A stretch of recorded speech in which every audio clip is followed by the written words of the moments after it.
Welcome to today's Explainer. We're jumping right into a topic that is literally reshaping the next generation. We're talking about the invisible intersection of early childhood brain development and digital screens.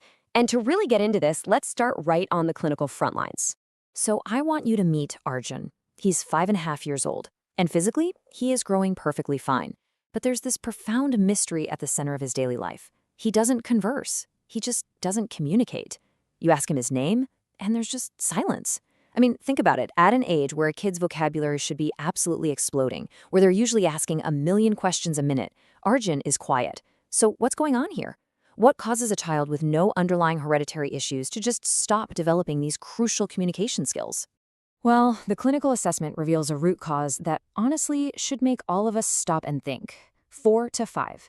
That's the number of hours Arjun has been staring at a mobile screen every single day. And look, we're not talking about putting on a quick cartoon while you're trying to prep dinner, right?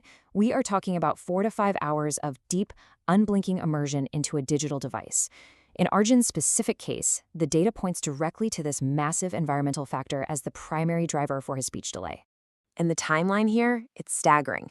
This wasn't just a bad week or, a rainy month where the tablet became a babysitter. This exposure has been happening for the past 3 years, basically since Arjun was 2 years old. That is his entire conscious, waking life.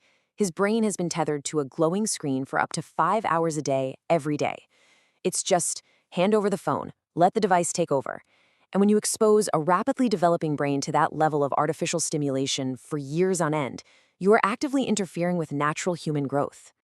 To really grasp why this is so damaging, we have to visualize neurological development. Think of a toddler's brain as this super vibrant, incredibly busy construction site. Every single time they play with a physical block, every time they make eye contact with you, every time they babble and you respond back, the workers on the site are laying down bricks. They're actively building the neural pathways required for speech, for behavior, and for hitting those crucial emotional milestones. And that construction, it absolutely requires natural, real-world human interaction to actually thrive. So what happens when you drop 4 to 5 hours of passive screen time right in the middle of that bustling mental construction site? The construction shuts down. Literally, the mental workers just drop their tools. The intense, hyper-stimulating nature of the screen completely overrides the natural building process. The basic neurological development that was supposed to happen, forming those crucial speech and communication pathways, it just doesn't happen. The screen essentially hits the pause button on the child's brain. And pausing that development creates a really severe cascade of problems. Number one, like we saw with Arjun, is speech delay. If they aren't practicing communication, the words just don't come. But it goes way deeper than that, right into emotional intelligence. Kids develop poor emotional regulation, meaning they really struggle to manage their big feelings. Plus, there's a profound lack of empathy that starts showing up, along with a whole host of behavioral issues. So we're not just talking about a kid being a little shy or quiet. We're talking about a systemic delay in fundamental human capabilities. The damage extends far beyond just missing words. When emotional intelligence and empathy take a hit, the child essentially becomes isolated in their own little world. Clinical observations actually show that because of this heavy screen exposure, these kids simply cannot relate to others. They struggle to connect with friends or even their own family members.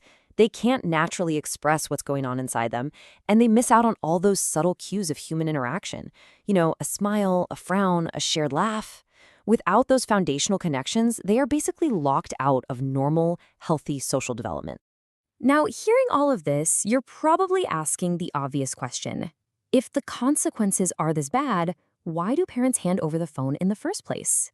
And look, we have to approach this with some empathy. Parents are absolutely not trying to harm their kids. There is a very common, very human trigger at play here, and it's resistance. The child cries, they throw a massive tantrum, and the parents are just totally exhausted after a long day. In that intense moment of stress, handing over a glowing screen feels like the only possible way to get just a minute of peace. It's really an act of desperation. But we have to look at the true cost here. I like to call it the tantrum trade-off. On one side, sure, you've got short-term relief. You hand over the phone to stop the crying, and yes, it works like magic, instantly. But look at the long-term price on the other side of that scale. You're paying for that temporary quiet with delayed speech, with severe behavioral issues, and eventually the need for intensive professional therapy.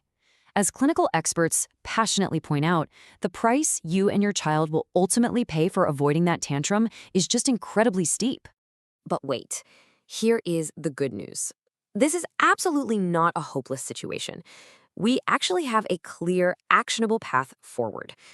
Think about it. If the brain's development was paused by the screen, that means we can unpause it by taking the screen away. We can get those mental workers to pick up their tools and get back on the job, laying down those exact pathways for speech and emotional intelligence. So, here is the exact action plan prescribed to course correct these delays. Step 1, and this is radical but absolutely necessary, cut screen time down to absolute 0 for kids between the ages of 0 and 3. Just 0. If you've been doing it, don't beat yourself up over the past, but stop it starting today. Step 2, parents, we've got to stop using our own phones in front of the kids.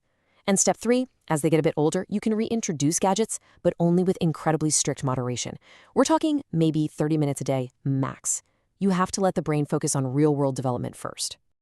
I want to circle back to that second step for a second because it is a massive blind spot for so many of us. I want what you have. Kids are the ultimate mimics, right? We as adults are constantly on our phones. We are glued to them. So when a toddler sees their parent totally captivated by this little glowing rectangle, of course they want to see what's so fascinating. If we are staring at screens all day, they're going to demand one too. We really can't expect our kids to live screen-free if we're modeling the exact opposite behavior right in front of them. And that brings us to a really powerful perspective-shifting realization from the experts. Listen to this. They will use mobiles their whole life. Don't rush their basic development. Just let that sink in. When they go to high school, when they head off to college, they are going to be entirely dependent on mobile phones and gadgets, just like the rest of us. They literally have their entire adult lives to stare at screens. There is absolutely no reason to rush this digital exposure at the cost of their foundational human milestones. Let them learn to speak, to feel, and to connect first. Which really leaves us with one final vital question to reflect on as we wrap up this explainer. Are you building your child's brain, or are you pausing it? Every single time a device is handed over to dodge a tantrum, a choice is being made about that mental construction site. The power to secure our children's neurological futures lies entirely in our hands. And sometimes that means keeping those hands far away from the phone. Thanks so much for joining me today. I hope this deep dive empowers you to make mindful, impactful choices for the young minds in your life.